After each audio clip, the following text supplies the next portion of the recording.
Number 3, give the symbol, period, group, and block for the following. So let's look at sulfur to start. Sulfur. So symbol is S, right? S. Period 3, right? 1, 2, 3. Group 1, 2, 3, 4, 5, 6, 7, 8, 9, 10, 11, 12, 13, 14, 15, 16. Group 16, and this is the P block. Be aware, I may ask, like I do on this worksheet, the group number. I can also ask for the main group number. I can ask for the main group number, and if I do, this would be not main group 16, it's regular group 16. It would be main group 6. You simply subtract 10 from the group number here, right? Because you're ignoring these 10 elements here in the middle when you're only talking about main groups. All right, B, talking about nickel. Let's look at nickel.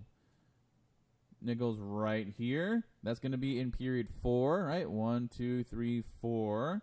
It's going to be in group 10, right? 1, 2, 3, 4, 5, 6, 7, 8, 9, 10. And it's in the D block because it's a transition metal. C, whatever element has one 5s electron in addition to krypton. So krypton, and then one 5s electron. So that's going to be Rb. That's rubidium, and it's going to be in group 1, 2, 3, 4, 5. So group 5. I'm sorry, period 5, my fault, period 5. It's going to be in group 1 because in the first column, there's only one electron in the 5s sublevel. And then it's going to be in the S block,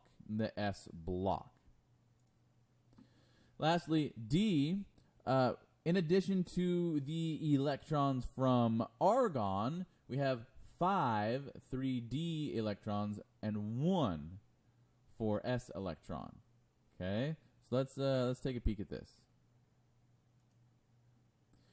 So we have 6 total electrons.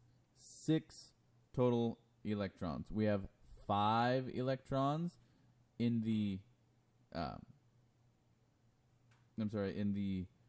3D, right? 1, 2, 3, 4. Let's see, 1, 2, 3, 4, 5, 6. I'm sorry. We don't have 6 electrons in the 3D. We have 6 electrons total. Okay, 6 electrons total. My bad.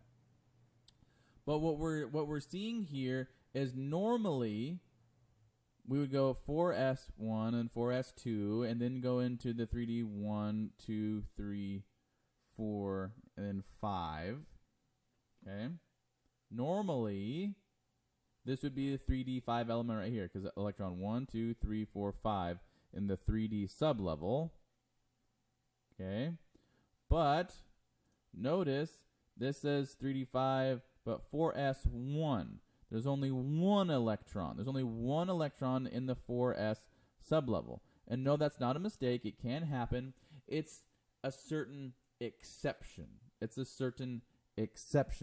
So we're not just looking at that highest energy electron. We're also looking at the total number of electrons in the entire outer shell, right? So we got 6. 5 plus 1 is 6. So we're simply going to count over 6 blocks. Not 6 blocks. 6 squares. 6 elements. 1, 2, 3, 4, 5, 6. 1, 2, 3, 4, 5, 6. That's going to bring us to chromium. Now chromium is going to be in period 4. Okay, so it's going to be in group 1, 2, 3, 4, 5, 6. Group 6, right? 6 electrons, group 6. And it's in the D block.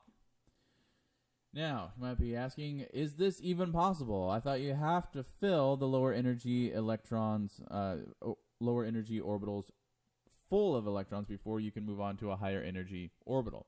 That is true. Okay, that is very, very true. But there is another weird thing happening with regard to the S sublevel and the D sublevel. the 4s and the 3d sublevels are actually so close in energy, and truly the 4s sublevel is lower energy. Okay, 4s is lower energy, but they are so close together that as you start to add more electrons to the d sublevel, there's a point at which the repulsion between electrons within the same orbital is actually stronger than the energy difference between the s and the d sublevel. And so compared to the repulsive nature of the electrons with one another, it's actually a lower energy configuration to spread out electrons through the s and d sublevel, just like you would according to Hund's rule.